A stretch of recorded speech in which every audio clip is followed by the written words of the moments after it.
Experts at Shore and Penn Medicine work to improve lives in our community with the highest level of care in a range of specialties. At Shore Medical Center and Shore Physicians Group, for expert, compassionate care, trust Shore, your Penn connection close to home. Hey guys, thank you so much for checking us out on the Nordcast Weather Channel. We do have that front that we've been talking about for a couple days rapidly approaching the area. There's some severe weather down to our south and west, and that looks to get here by this afternoon. Primary concern is going to be the damaging wind gusts. We can see some strong gusts even without rain and thunderstorms with some gusts 30 to 40 miles an hour. But as that system is over top and as those thunderstorms try to pull down some of that low-level jet energy, you could end up in a scenario where we have some gusts over 50 or 60 miles an hour. One of the key ingredients here, honestly, and this is always the case, this is universal with every single storm like this, how much sun do we ultimately see? That sun cooks the atmosphere, creates the convection and the lift needed for these stronger thunderstorms. If we get the clouds to win out, then the severe risk goes down a little bit later on in the day. But we are watching for isolated to scattered severe thunderstorms pushing into the afternoon, wrapping up early in the evening. And like I said, even without the thunderstorm activity, we are still looking at those gusts in excess of 30 or 40 miles an hour. In the yellow shaded area, this is where we have a chance for scattered severe thunderstorms. So just to the south and west of Philadelphia, this encompasses say Gloucester, Salem, Cumberland, and Cape May County, all of Delmarva, and then down towards Frederick, Washington, and Baltimore, with the widespread severe weather likely down in Richmond, Virginia Beach, points south. That's also where the highest tornado risk is at a 5%. We are right on the edge. I am not expecting a widespread tornado concern. However, we do have to let you be aware that we've got at least a 2% chance for half of our viewing area. That includes Gloucester, Salem, Cumberland, and Cape May County, Delmarva, parts of southeast Pennsylvania, and Philadelphia is like right on the line there. So we want to be weather aware as we go into the afternoon, all right? I don't want you running around like Chicken Little. You don't need to be overly concerned, but be aware that this afternoon between 2 and 7 o'clock, we are watching the potential for some strong weather coming through. Right now, we've got kind of a discombobulated area of rain out to the west, and then we're going to see the development, the emergence of this squall line. I mean, look how ominous it is for western Virginia and eastern West Virginia.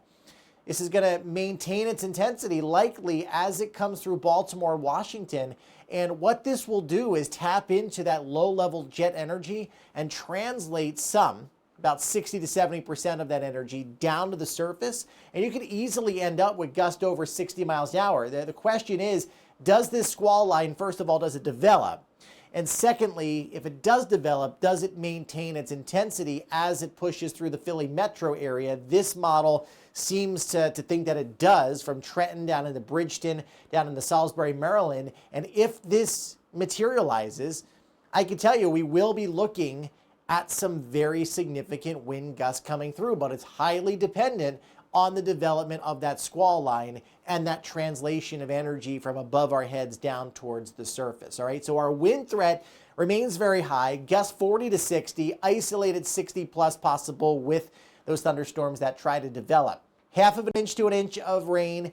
Visibility is going to be reduced for a half hour. That's really about it. It's not going to do a whole lot to our drought. We need another 8 to 10 inches of rain to help us out there. But, you know, it is what it is.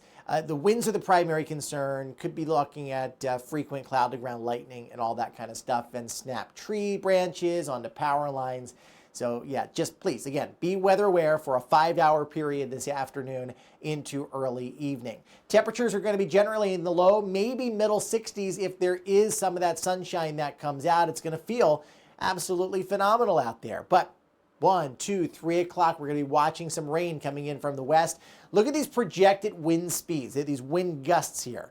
Now, I don't want to scare anybody. I'm talking to the folks out there with weather anxiety. I understand that these numbers look scary, but this is just a computer model. It is taking the max potential and showing it to you. And I much rather do that to have you prepared. there's a good chance that the numbers will fall shy of what you see here for a good chunk of the area. But just know that, yes, some isolated 60-mile-an-hour gusts are possible. That's out of a southeasterly direction. And then as that front comes through, we'll start to see those winds shift by late tonight and tomorrow out of the west-northwest for your Thursday. For tonight, any thunderstorms shut off, I'd say by 8 o'clock. That system is off to our east. 51 degrees will do it overnight. Then we stay right around that number. 52 on your Thursday, partly sunny skies, but we will have that wind with us. Don't forget to follow us on Facebook and Instagram at Nor'easter Nick. Get my mobile app, Nor'cast Weather. It's the blue one. It's free. It is the only app on the market that physically scans the atmosphere for rotation and gives you advance notice if there could be a tornado developing. So get it, Nor'cast, all right? 50 degrees on your Saturday, 52 on Sunday, and then look at next week. 61 on Monday. We climb into the 70s potentially on Tuesday, Wednesday, and Thursday. So we are certainly looking forward to a nice spring fling on the way. Have yourselves a great day, everybody.